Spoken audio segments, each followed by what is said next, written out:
Ismail. Okey. Kita nak start lah bertanyakan kepada Iskandar Ismail. Kalau macam Krisha dapat nombor 2, ini adalah di antara yang rasa-rasa macam, ya Allah, Alhamdulillah. Kalau tak pakai dress, sila Ibu dah sejak syukur dah dekat situ.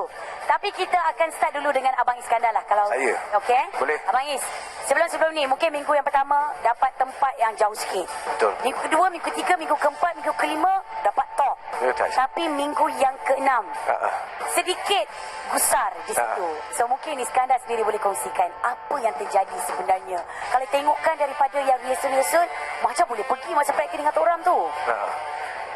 Ini ada pertandingan. Kadang-kadang ada naik, ada turun. So, minggu depan insyaAllah saya akan bagi lagi yang terbaik daripada minggu ni. Nak kena harus. Ni ada pertandingan, masih jauh lagi. Masih setengah jalan lagi perjalanan. Faham. Tak sampai pun. Ada lagi berapa minggu? 6 minggu, 5 minggu lagi kan? 6 minggu lagi. Alah, hantar ini strategi daripada Iskandar kot. Strategi ni macam main bola je. Kadang-kadang kan macam kita nak bagi dia macam relax dulu. Tahu-tahu jauh-jauh dekat suku ais, paruh ais. Tak ke macam tu? Ada macam main bola lagi tu. Kita tak tahu. Ini adalah rahsia untuk pengurusan Abang Iskandar sendiri. Tapi untuk Krisha, dapat tempat yang kedua. Nak dibandingkan dengan minggu lepas, dapat tempat yang ke-8. Ya, betul. Lonjakan paradigma yang besar. Wah! Mungkin Krisha sendiri boleh kongsikan. Pernah dapat top 3, tetapi berada di kedudukan top 2 ni adalah yang Krisha mungkin rasa macam masih kurang ke, ataupun Krisha rasa macam, oh okey, I dah boleh naik lagi dah. Mungkin minggu depan I boleh dapat tempat pertama. Silakan Krisha. Okey, saya rasa so far ni mungkin the best performance yang daripada saya dan tempat yang terbaik lah buat saya buat masa ini. Yang minggu lepas tu boleh katakan pasal out of comfort zone kan. So maybe lagu tu kurang bersesuaian dengan suara dan genre saya. So harap yang akan datang ni masih boleh maintain lah, ataupun kita tengoklah macam mana. Takut tak untuk minggu hadapan? Adakah lagu pada minggu hadapan adalah lagu genre Krisha? Boleh, orang kata boleh lah, tapi macam mana saya akan nyanyikan kurang pasti lagi. Baik, untuk Iskandar sendiri, sebab kita akan backup biasalah untuk minggu yang ketujuh kan. Betul. Abang Iskandar, untuk lagu pada minggu akan datang, mixtape lagu tahun 90-an, adakah Abang Iskandar bersedia? Dah bersedia dah. Saya bersedia dah, raring to go. Start your engine.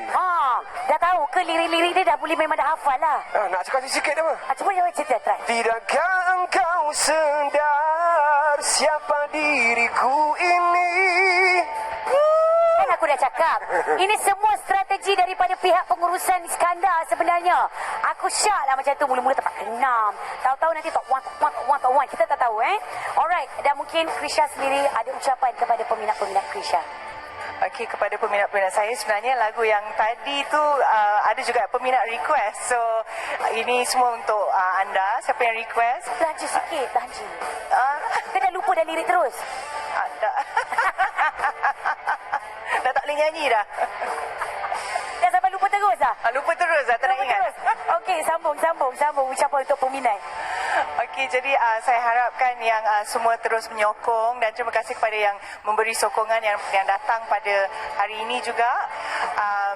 Teruskan menonton Gegar Vaganza. Yes, tengok tu, diorang pakai baju matching-matching tau. Kau jangan pula nanti tiba-tiba keluar. I panggil dia B, lagi seorang panggil dia C, aku panggil dia D. Kau ada? Alright, sekarang ni jom kita tengok aplikasi X kita. Apakah di antara komen-komen Nur Netizen?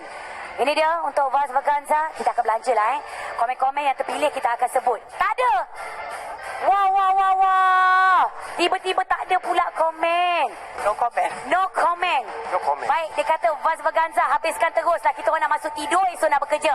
Jadi terima kasih banyak kita ucapkan kepada Iskandar Ismail. Terima kasih. Semoga maju jaya untuk Krisha dan kedua-dua anda. Terima kasih kepada anda yang menonton Vaz Vaganza bertemankan saya, Cikgu Matematik anda.